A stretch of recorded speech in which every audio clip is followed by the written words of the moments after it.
Okay, my clock is saying 6:01, so we will go ahead and get started. This is our third program in our Local Eats series, so we're really excited to have Malik and Linda back today to share more knowledge with us. So whenever you are ready, you can go ahead and get started. All right, thanks, Amber. Good evening, everyone. We would like to welcome you today to our Local Eats Crunchy Carrots workshop. I'm Malik Baba, bilingual nutritionist with Cornell Cooperative Extension of Suffolk County. I'm Linda Altenberger, registered dietitian and senior nutritionist, also with Cornell Cooperative Extension. We are so excited to be presenting our Local Eats workshop series to you today. We hope you find it informative, useful, and fun. Feel free to enter any questions you may have pertaining to our topic in the chat box, and we will answer throughout. And again, thank you, Amber, for being our host. So during this workshop, we're going to be discussing growing and planting tips of carrots, their nutritional benefits, and some very special, unique recipes. We wanted to try a little something different this time with our Local Eats workshop by also highlighting a specific herb that would be easy for you to grow at home. Sorry on the timing. So carrots belong to the parsley family. So celery, parsnips, dill, and fennel are also members of this family. Carrots are called root vegetables because, again, they grow underground as taproots, which is the main root of the plant, the part that we eat or tend to eat. And although carrots are most often thought of as being bright orange, they do come in a variety of colors. So cosmic purple, they're bright purple on the outside and have a yellow white inside, and they're super sweet. Atomic red carrots are bright red and very flavorful. And the snow white carrots are white in color and very crisp. Amarillo carrots are yellow and sweet. I have to say, Max's favorite are the purple. Hey, Malik, I think it's time. Let's test their trivia knowledge. What do you think? I think it is time. All right, so here comes our trivia question. What is the average length of a carrot sold in stores? You may put your answers in the chat box. Is it 7 inches, 5 inches, 6 inches, or 8 inches long?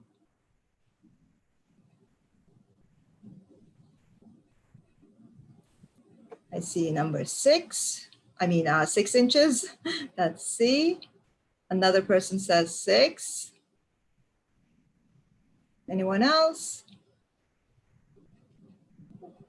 A, 7, okay. Well, that was close. The answer is B, 5 inches. Except for the baby carrots. When you purchase baby carrots, those are the ones that typically come from once longer carrots, which have been peeled, trimmed, and then packaged. Thank you so much for sharing your answers. So, did you know that the average person eats approximately 10 pounds of carrots annually? Carrots contain about 90% water. Beta-carotene found in carrots got its name from the carrot. Did you know that a plant pigment from the carotenoids group gives carrots their bright orange color? Eating too many carrots can result in excess beta-carotene in the blood, which can discolor the skin.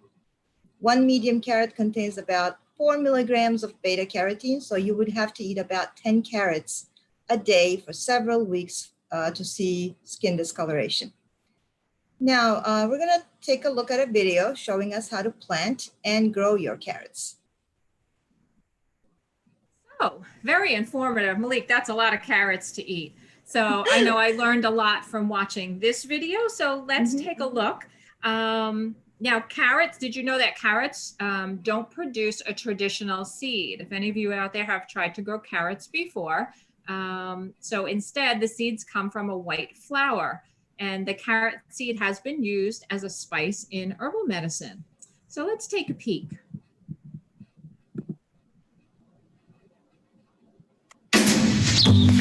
It's hard to imagine a flourishing vegetable garden without carrots. It's actually pretty easy to grow them from seed, so long as you bear in mind a few golden rules. In this video, we'll show you the whole process for growing them, from sowing to lifting, so you can be confident of enjoying trouble-free roots every time. In the ground, within raised beds or on the patio in tubs, carrots can be grown just about anywhere. They prefer full sun and well-dug stone-free soil. Beds improved with well-rotted compost are ideal, though very recently manured beds may cause the roots to fork. For best results, follow carrots on from a heavy-feeding vegetable such as cabbage. There are many different types of carrot to choose from. Stump-rooted and finger-sized carrots are quickest and may be grown on heavier soils that would cause longer roots to fork. Medium or long-rooted carrots can be grown in lighter soils or in raised beds or deep containers filled with potting soil. Main crop types are perfect for sowing later in spring to produce roots for winter storage. Carrots don't just come in orange. Try one of the many colourful alternatives, including purple, yellow, white and red roots. Sow carrots from early spring to midsummer to be lifted from late spring to early winter. Stored roots will tide you over until the following spring. Make the earliest sowings of fast-growing early varieties into greenhouse or polythene tunnel beds or pots kept under cover. You can also sow earlier outside by using row covers or cold frames.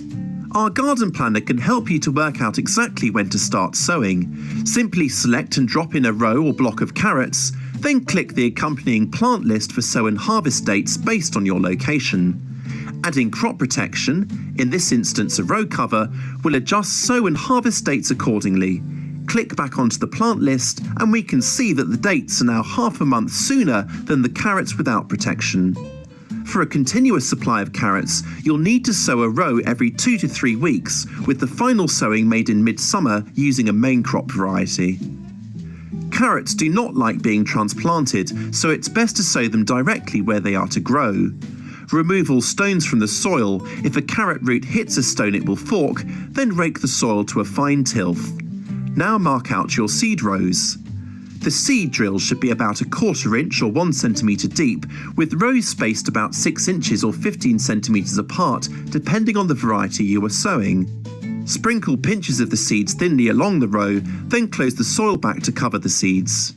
Carrot seeds are very small, so to make sowing easier, you can mix the seeds with dry sand, which will help to spread the seeds out evenly within the row. Once you're done, label the row with the variety and date.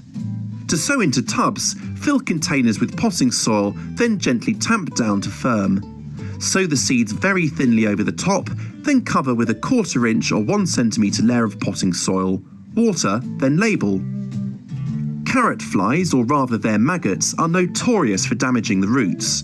To thwart this low-flying insect, cover the ground with a row cover or fleece immediately after sowing.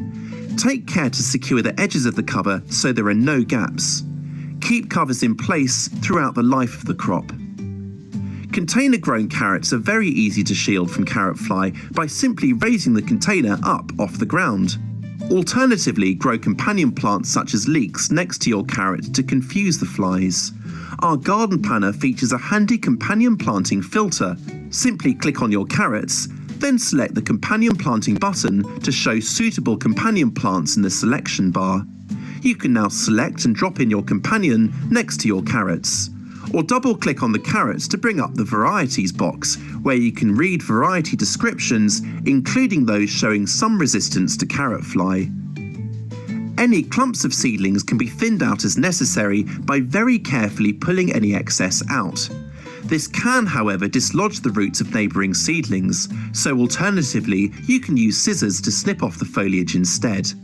Do this on a still day to prevent the carrot smell alerting nearby carrot flies.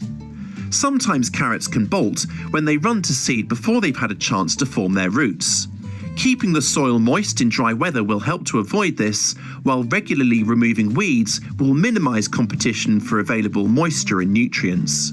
Carrots don't normally need additional feeding, but occasional mulching with a light-blocking organic mulch will help prevent the tops turning green. Lift the carrots as soon as they reach the right size.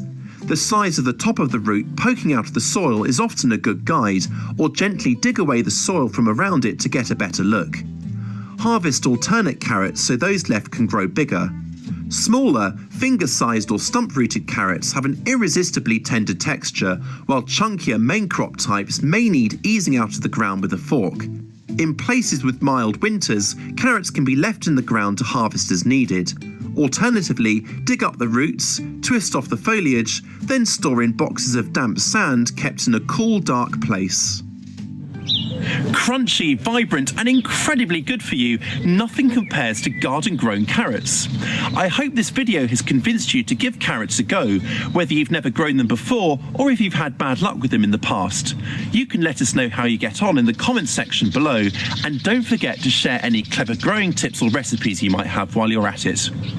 Now, the start of the growing season is an incredibly busy time, but remember to take a step back every now and then to really admire it all, and to put your feet up and indulge in even more gardening videos. The best way to do that, of course, is to subscribe to our video channel. I'll catch you next time. I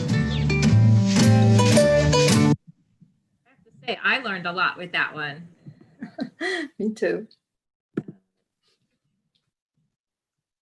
So let's take a look at some nutritional benefits of carrots. Just give me a second. Okay, so 1 cup of chopped raw carrot sticks have about 50 calories, and they're low in fat, sodium, and contain 0 cholesterol. 1 cup of sliced cooked carrots have about 27 calories, nearly half of that of raw. Rich in vitamin A, providing about 200 international units in 1/3 of a cup carrots. They're an excellent source of potassium, a heart-friendly electrolyte, and helps lower blood pressure and heart rate and help maintain a healthy cholesterol level. An excellent source of antioxidants, vitamin C. It provides about 30% of daily required levels for 1/3 of a cup. Also, they contain moderate levels of the B complex vitamins such as thiamine, pyridoxine, riboflavin, as well as minerals like iron, manganese, phosphorus, and zinc. Linda, would you like to highlight a few key vitamins that carrots provide? Absolutely. So for some reason, my slide just passed out. So give me a second, sorry. Okay. Okay, so vitamin A protects us from infection. It helps regulate our immune system, and it supports the growth and health of cells and tissues. So it also helps prevent night blindness. Vitamin A, as you may recall from our previous sessions, is a fat-soluble vitamin, so our bodies do store it. Our bodies can convert beta-carotene into vitamin A, and beta-carotene is what promotes healthy skin and boosts our immune system. So it has key antioxidant properties which protect us from free radicals.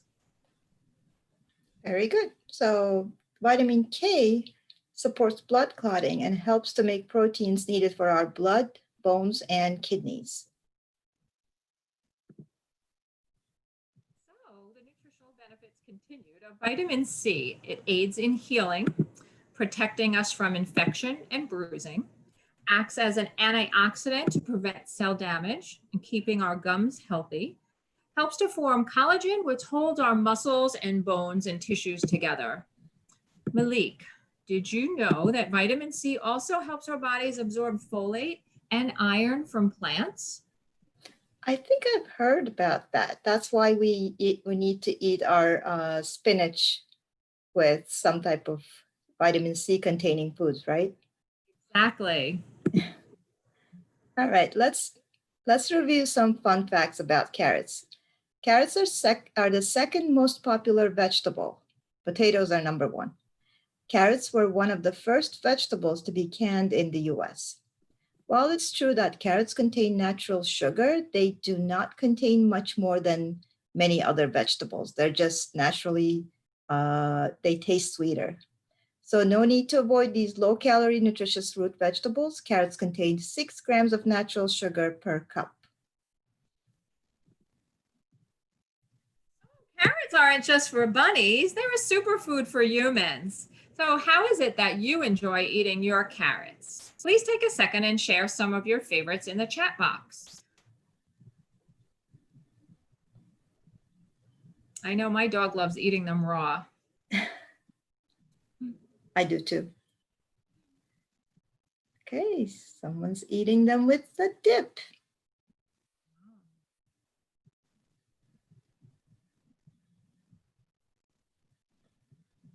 Okay, so thank you for sharing. Let's take a look at various ways to eat carrots. All right, carrots are often enjoyed raw, just the way I like them. Their crisp texture makes for a great crunchy snack. Raw carrots can be eaten by themselves or on top of a salad or with a healthy dip like hummus. Carrots can be boiled, steamed, sautéed, roasted, or grilled. They can also be added to other dishes like casseroles or soups, or baked goods like cookies, muffins, or cakes. Once again, it's a good idea to mix up how you eat your carrots, sometimes raw, at other times cooked. Cooking your carrots releases more of its beta-carotene from 3% raw to nearly 40% cooked. That's a big difference. So another unique way to consume carrots is with carrot juice. Now, did you know that it takes about 5 cups of chopped carrots to produce a cup of carrot juice?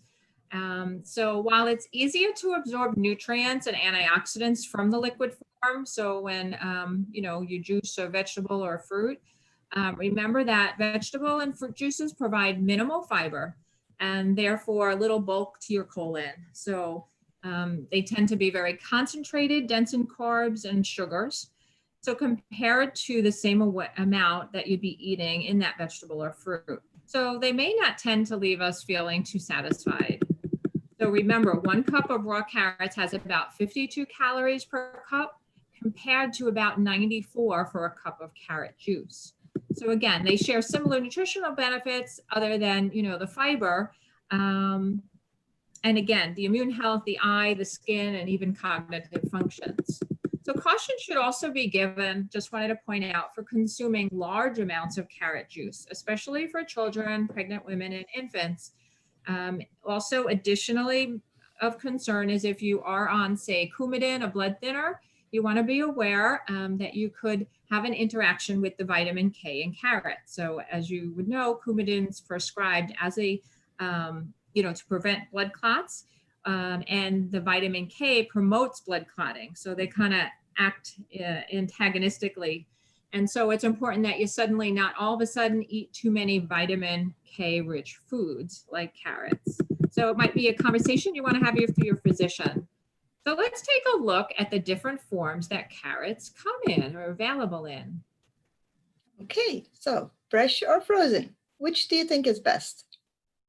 You can put your answers in the chat box. Do you prefer to buy them fresh or frozen?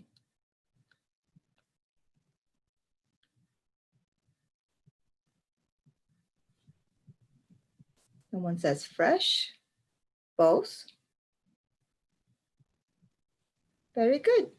Thank you so much for sharing. Well, fresh is convenient, best for salads and other times when you desire that crunch, and it's available year-round. So why purchase frozen? Well, frozen carrots are ready to use. They often cost less per cup than fresh carrots. Meanwhile, we're still getting answers. Someone says they're getting fresh. Another person says fresh. All right. Thank you. Carrots maintain beta carotene after being frozen and can be more nutritious than fresh. Always check sodium, fat, and sugar levels as packaging can be misleading. Now let's take a look at a frozen food label of carrots and figure out what we were talking about. So here's a frozen carrot food label that I came across. And I want to stress with you this is why it's so important to really look at your food labels, the nutrition facts on the back. So just by looking at this particular package, would you think this is a relatively healthy side dish? If you could just put in the chat yes or no, and perhaps why.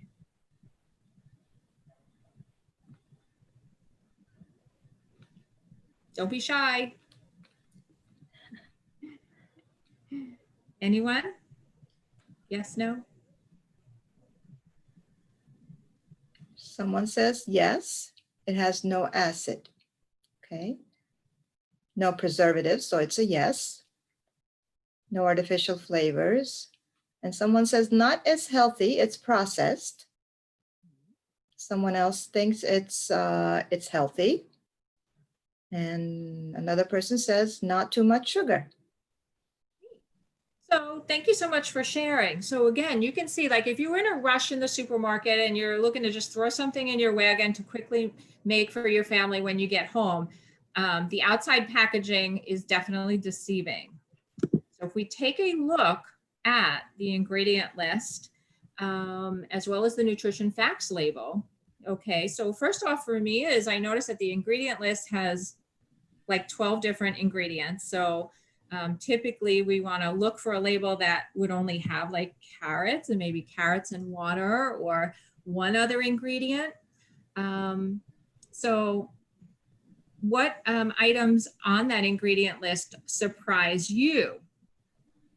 I might have given you a little head start on that answer, but what else surprises you? If someone wants to answer that in the chat box.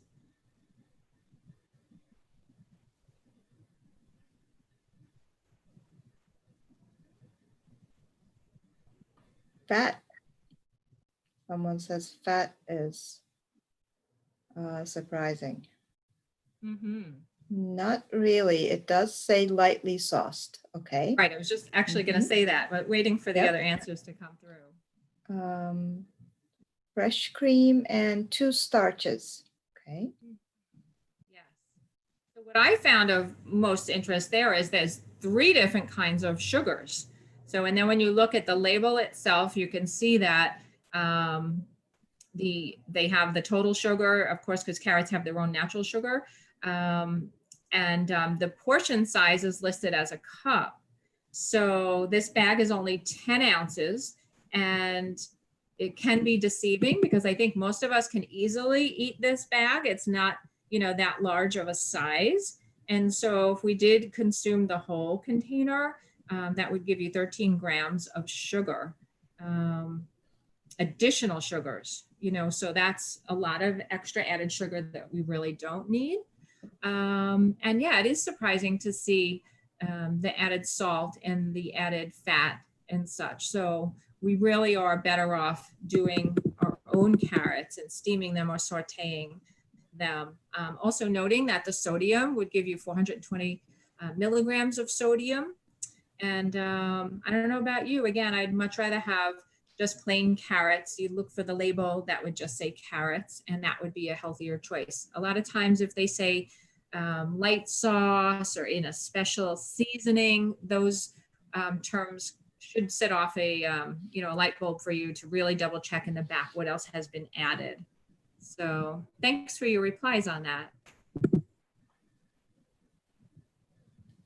All right, now let's look at the USDA My Plate recommendations. For vegetables, the daily recommended amount of vegetables is 2 to 2.5 cups per day. The USDA advises eating no more than 4 to 6 cups of orange vegetables per week. It's very important to vary your vegetables daily and throughout the week. And 1 cup of raw or cooked carrots would represent 1 cup of vegetables. A helpful way to get us to eat more vegetables daily is to use herbs and spices in our preparation of them. Later in this presentation, we will share with you how easy it is to add herbs to your favorite dishes. Remember, in the beginning of the presentation, we said that carrots were from the same family as dill and some of other herbs. So now we're going to take a look at one of my favorite herbs, dill.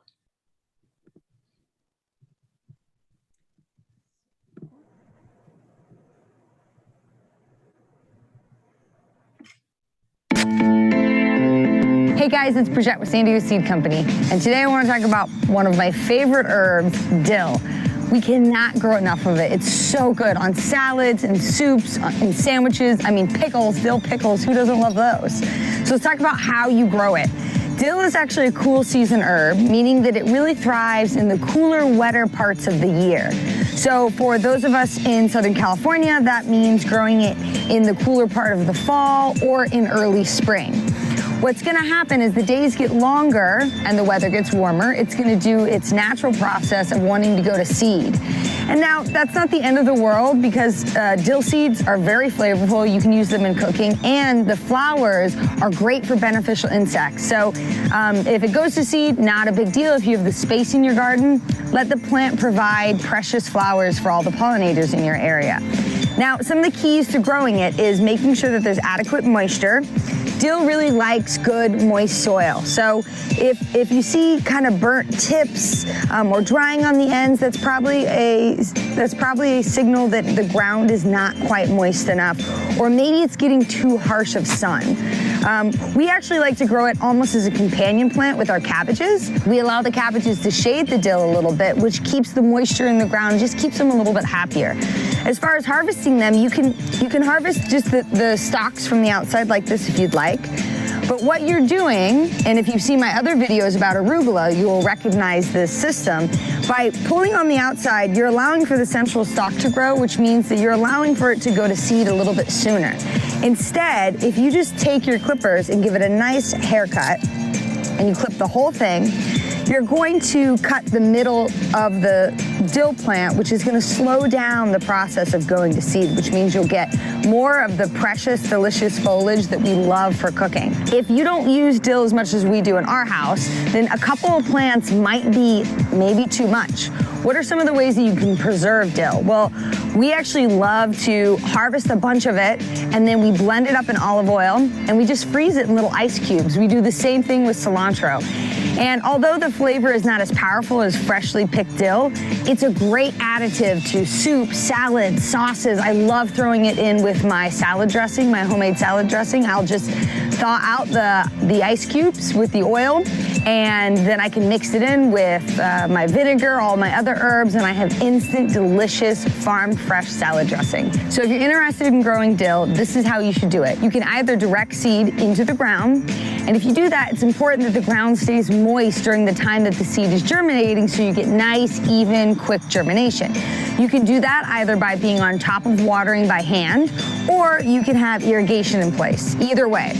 Now, dill is a great plant to grow in a pot. If you have a patio or a small garden, you can see that this plant's not that big, and you can get quite a bit from one plant, which can fit into a very small pot.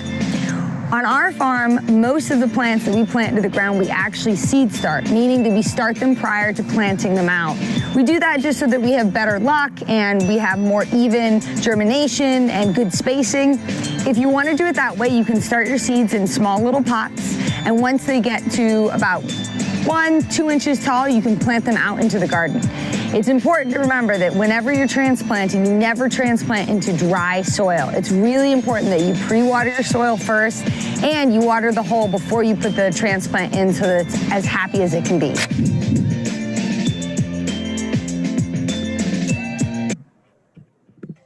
Hey,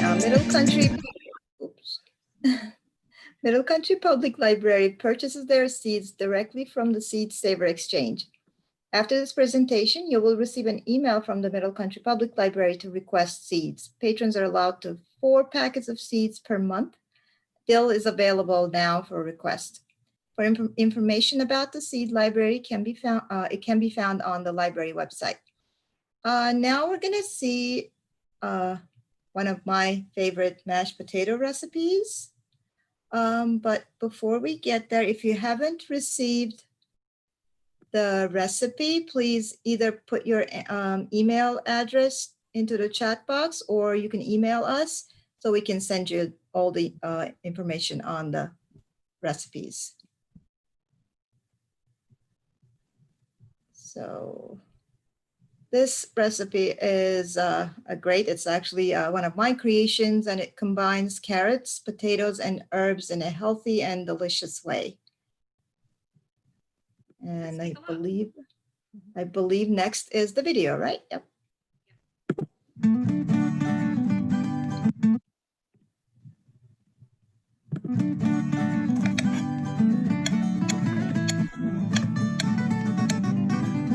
begin with chopping the garlic.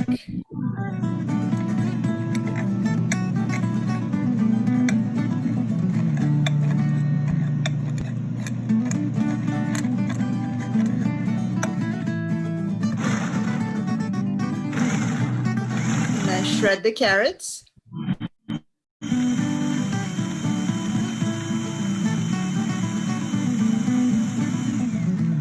We use the food processor, but you don't need to. If you have a regular hand grater, you can grate the carrots by hand. Next is we put a little olive oil and a little skillet and add the carrots.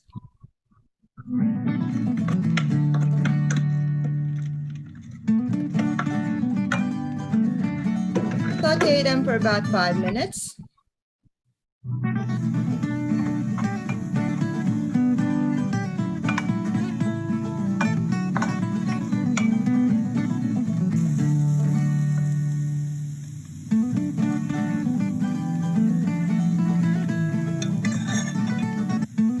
Then added the chopped garlic.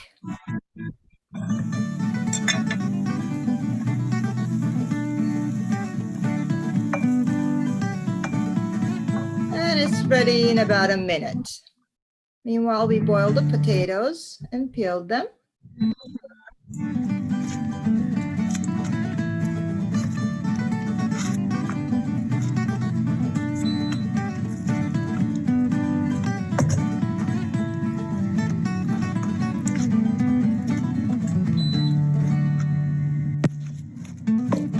While we were doing our recording, unfortunately, we couldn't find our potato masher, so I ended up using my wooden spoon to mash the potatoes, which was fine.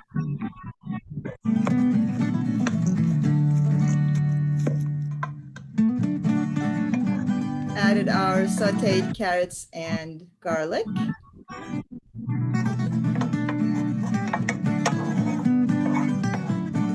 And the chopped herbs.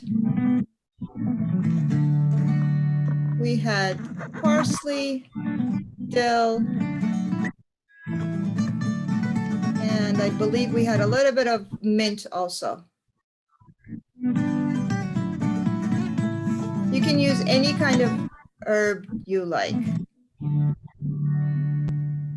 A little bit of salt, pepper, and about a half a lemon juice. And mix it all together. I used a little plastic cup to shape it into a nice portion. And it was delicious. We had it, we shared it and our family enjoyed it that evening. Yes, yes, they did. Now here's another fabulous recipe. Here's Malik, you want to share? Sure, it's the carrot ginger soup. Just to make this recipe a little healthier, you can use non-fat Greek yogurt instead of regular vanilla yogurt, and low sodium vegetable or chicken stock. Now we're gonna take a look at a delicious side dish from Rachel Ray.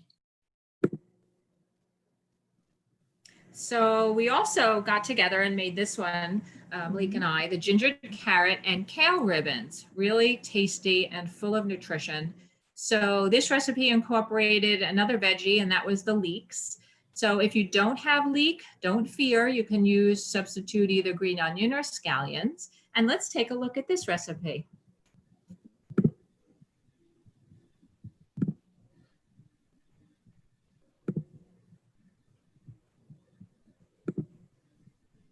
Hi everyone, thanks for joining us today. We're gonna make a ginger carrot ribbon side dish, and I'm so glad you joined us. First, we are gonna heat up our skillet to medium, somewhere around 350. And I'm gonna show you how to do your carrot ribbons. Of course, I've washed all my produce already, as well as my hands before hopping into the recipe. So first, we do wanna get rid of this top layer of the carrot. And you simply go like that, and it makes really nice ribbons. So you want a really good carrot peeler. And there we go. So we're gonna lastly make our carrot ribbons, and I've already done this for about 7 or so carrots. This is our 8th carrot. You know, you can play that part by ear. And then we're gonna finish up. And of course, any leftover carrot you could either nibble on or use it in a salad on the side.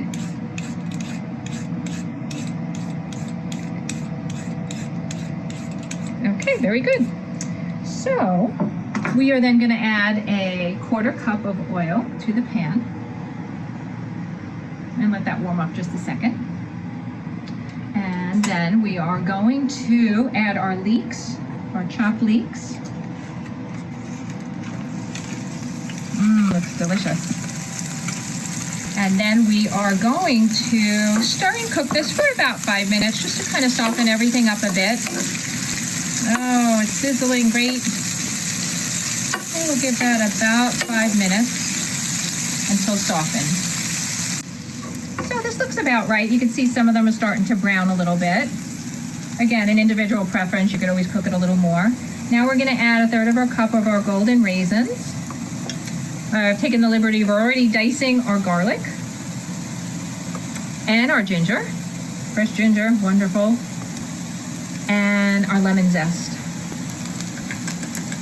Okay, and we're gonna stir. We'll probably just cook this for about another minute. Ooh, that looks and smells delicious. I hope you smell it at home. Oh gosh, that looks delicious. So just about a minute to kind of get the flavors out.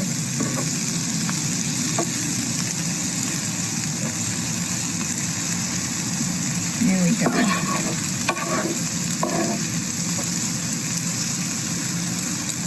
Perfect. And like anything else, you know, any recipe, if you want to try to add pumpkin seeds or something else to enhance it further, or you want to add some protein, you always can do that. I think it'd be great with shrimp.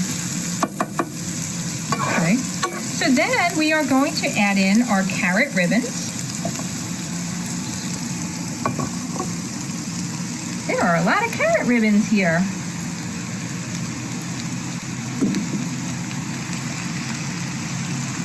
Kind of toss those around a little bit. They are going to shrink up. So healthy. Carrots loaded with vitamin A. Great for our eyes. That's not just a folklore. They really are. Good source of fiber too. We're going to mix those in. And then we're also going to add in our kale and about 1/2 cup of water, the recipe calls for. So that will probably help cook things a little bit. I'm just going to toss it around a second and then add the kale. Look how delicious that is.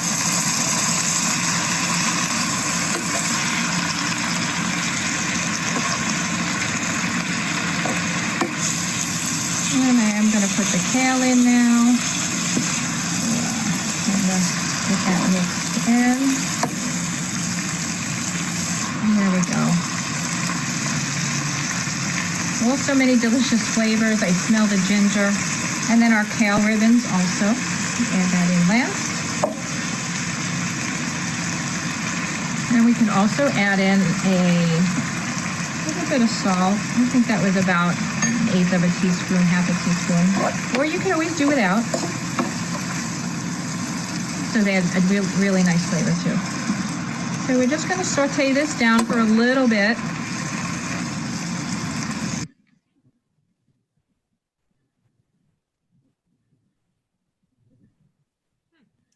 So I think we had a technical thing happen there, but you can see in the picture.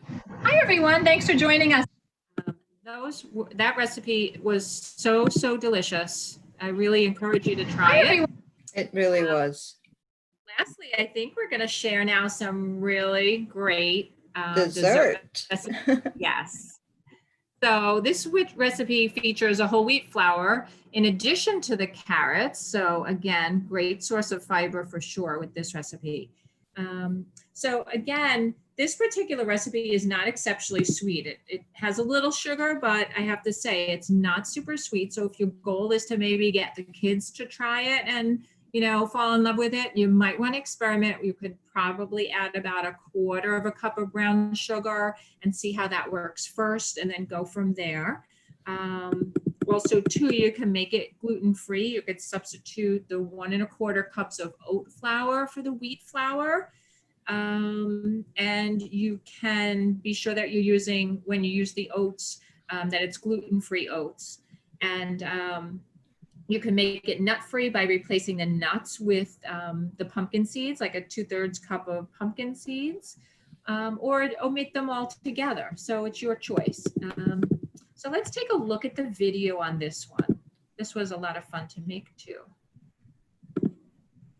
Linda, we have a question before you start. Thanks for joining. Sorry. Is someone's asking if the coconut oil is a cholesterol issue. So the question was, is coconut oil a cholesterol Yes. issue? Okay, Yes. because I was going to say, I don't think we use that or whatever. So there are two schools of thought with the coconut oil, and there's mixed research out there. I usually personally recommend tending to stay away from coconut oil. However, there are some recipes out there that specifically call for it and that it could impact your outcome, the final product. I know some of our educators swear by using it for 1 or 2 of their favorite recipes. Again, I tend to stick with the olive oil, the grapeseed oil, the avocado oils, even a canola oil in general. So that's my personal spin on it. Even as a registered dietitian, I tend to stay away from the coconut oil, but doesn't mean from time to time, if you used it, that it, you know, is a horrible choice. So I hope that helps answer the muddy question on coconut oil. I think the real issue there is the saturated fat, right? Yeah. Not the cholesterol itself. I know, you know, when I'm dietitian over 30 years, but when we first came out of school, it was, you know, taboo to even have anything with coconut oil. Then I'd say probably about 10 or so years ago, there was a big push. There were some research articles that showed it was okay now to have coconut oil, but I have to say, the research isn't that compelling to say that it is okay to use it in any great quantity. I know a lot of processed things tend to have the coconut oil, and that's why we tended to also stay away from the processed items. So again, my suggestion is to really not use it as your key or main oil. If there's a favorite recipe here or there that, you know, you find works better with it, then feel free to do that. But I would tend to stay away from that particular oil because of the saturated fat. Us today as we present our carrot cake breakfast cookies. Totally yummy. We're going to start by heating our oven at 375, and we have a large lined baking dish. You can use parchment paper or even tin foil. So we're going to start with a large bowl and combine our oats, our flour, baking powder, cinnamon, salt, and ginger. And we're going to whisk till the ingredients are blended.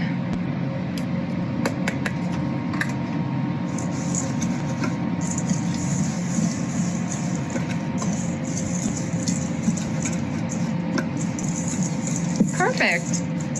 And we're going to add in our shredded carrots.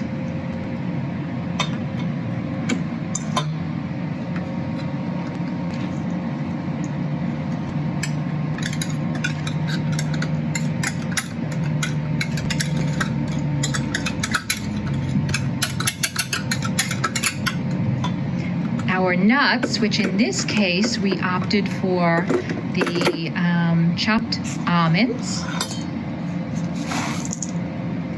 And lastly, we're going to add in our raisins and stir to combine.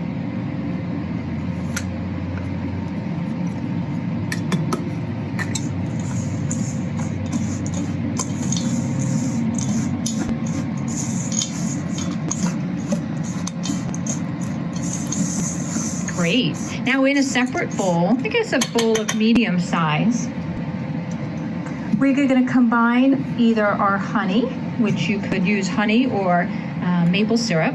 We chose honey, it's a little less expensive, and we had it handy. And then you're going to add the coconut oil. And you whisk those together till they're blended.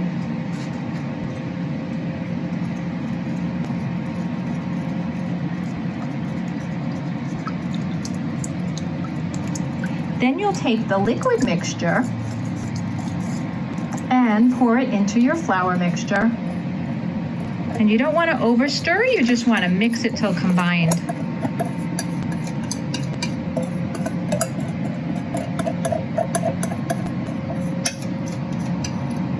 In fact, when you mix it, the dough might be a little on the wet side, but that's okay. Don't worry.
Now you could use either a tablespoon or a small ice cream scooper. You could drop by like 1/4 cup scoops onto your cookie tray.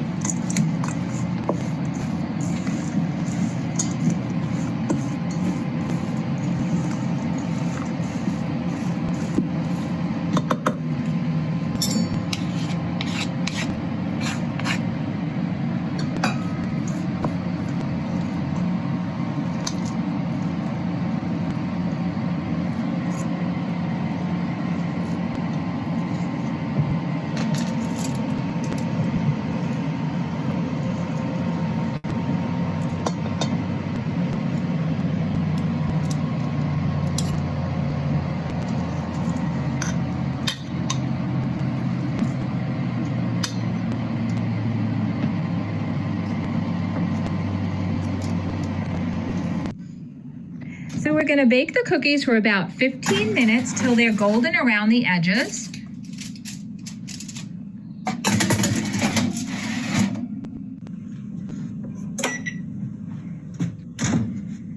Oh, perfect. Look at those, and they are as delicious as they look.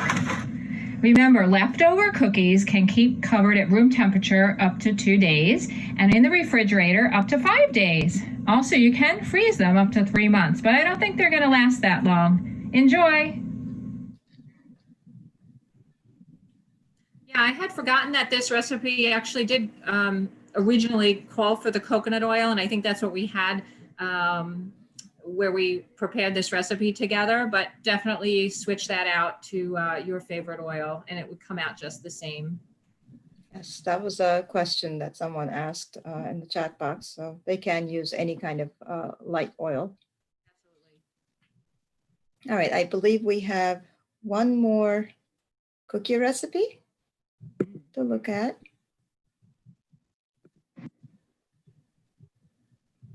I made this. They were wonderful. I brought them to my friend's birthday party. Nobody knew what they were. And even when I told them they were made with carrots, they still ate them. They loved them. Let's watch.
delicious as they look. Yes, and just a little tip. In the beginning, it says you need to find medjool dates. You don't have to use that specific type of date. You can use any kind of date you can find at the store. I have another tip. Don't forget to take the pits out, Malik. Yes. I learned that one personally the hard way. Oh, I'm sorry to hear that, Linda. Yes, that's what you get for cooking at 10 o'clock at night and not paying attention.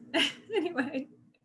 Okay, so someone's asking if they can substitute for almond butter.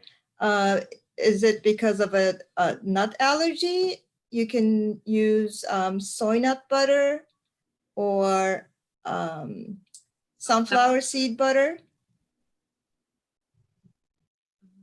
And if you can't tolerate those either, you can just use a little bit more of the maple syrup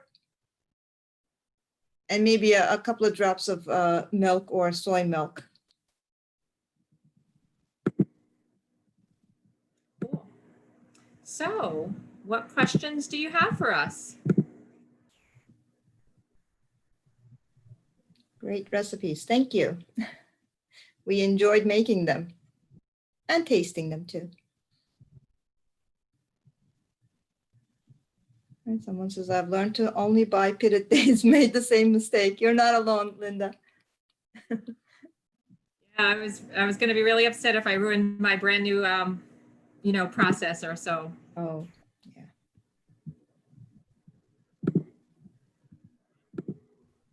Any other questions? I think that day we bought quite a few carrots and went through quite a few more. I think they were wondering what our deal was with the carrots, that maybe we had a bunch of bunnies we were feeding. Okay, someone's asking, what did you use to make the carrots ribbons? Just a peeler. Yes, that's just a peeler. Yeah, good peeler. It takes a while, It takes some, carrots. Yeah, it takes some time, but I mean, it's easily doable. I just wanted to point out, I don't know if it was on someone's mind, maybe you just didn't ask the question, but yes, the nutritionally, especially as nutritionists, we tend to always encourage leaving the skin on, whether it's a potato or things like that. So of course you always can, especially if you're making something like a soup or a stew, because it has that nutrition. So you just want to make sure you wash it off really well. But when it comes to the cookie, can be a little more bitter taste, the actual outside of the carrot. So you're welcome to, not do that. Make sure you wash your carrot, of course, really, really well. But I know it usually you don't hear us saying throw out the, or shred off the outer layer, whether it's a zucchini or any other vegetable. I always encourage, to consume that. So you can, it's your choice. But that was how the recipe was, presented. Yes. And there's a whole host of references. If anyone's interested, we can always send those out to Amber if you put your email in the chat, and you can have that information as well, or take a picture of it while it's up on the screen. Yeah, that one tool on the gardening where they showed you the interactive layout of the garden was really, really cool. Yes. Are all types of carrots equal in nutrition? I believe so, right? For the most part, yes. They are, yes. So they obviously may have a little more of a particular antioxidant, like we learned about in one of our other series. Usually it's the color of the vegetable or fruit that dictates, the type of antioxidant, like red peppers have a different one than the yellow pepper and the green and such, but nutritionally, yeah. And I have to tell you, the colored ones are so fun to grow, especially if you do have children. Or dogs that like carrots, but they're really neat to see the different colors come through and spice up your salad.